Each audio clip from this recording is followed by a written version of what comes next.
Hello बच्चों, let's read the question first. So the question is, consider the following statements. 1. Troponin is a trimeric protein. 2. Troponin I binds to tropomyosin. Choose the correct option.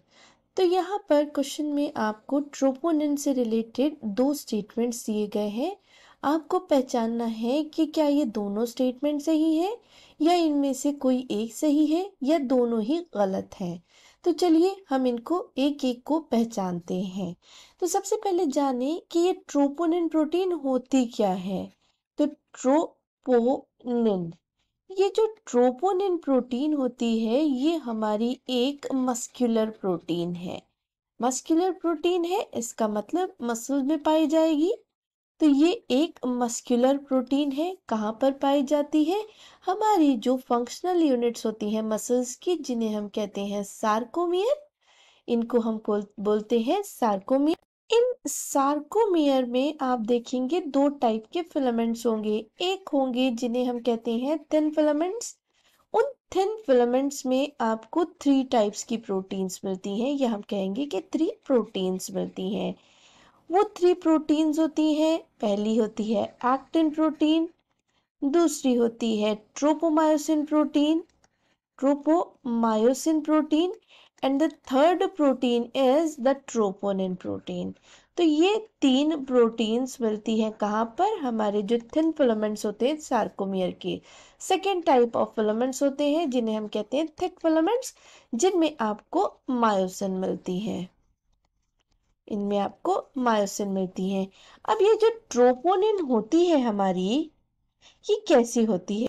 ये जो troponin है, ये troponin बनी होती है 3 polypeptide chain से। तो इसमें आपको 3 पॉलीपेप्टाइड चेन्स मिलेंगी।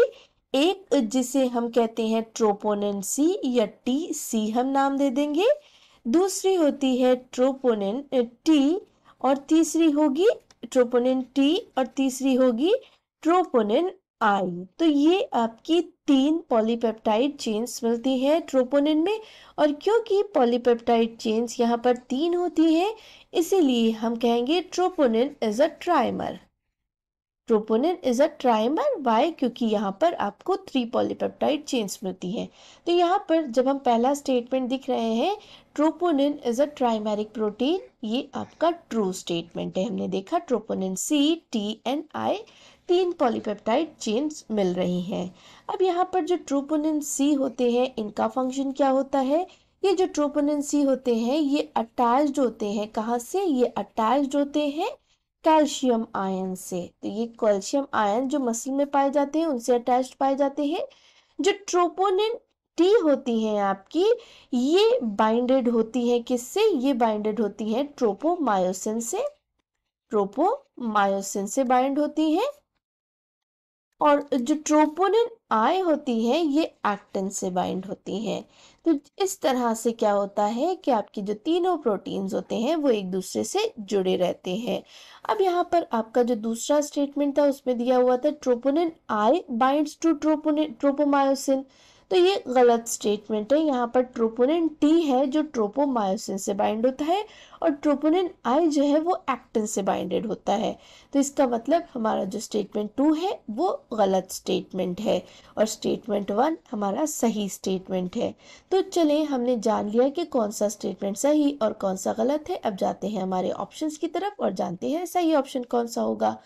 ए ऑप्शन है स्टेटमेंट 1 इज करेक्ट। ठीक, स्टेटमेंट 1 करेक्ट है, बट 2 इज इनकरेक्ट। तो जैसा कि हमें दिखाई दे रहा है कि पहला स्टेटमेंट सही और दूसरा गलत है, तो हमारा ऑप्शन 1 सही ऑप्शन होगा। चले बी ऑप्शन की तरफ भी जाते हैं। स्टेटमेंट 1 इज इनकरेक्ट, नहीं वो करेक्ट है।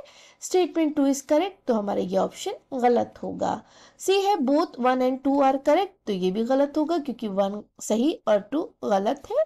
और डी बोथ आर इनकरेक्ट, तो यहाँ पर 1 सही है और 2 गलत है। तो ये भी आपका गलत स्टेटमेंट होगा।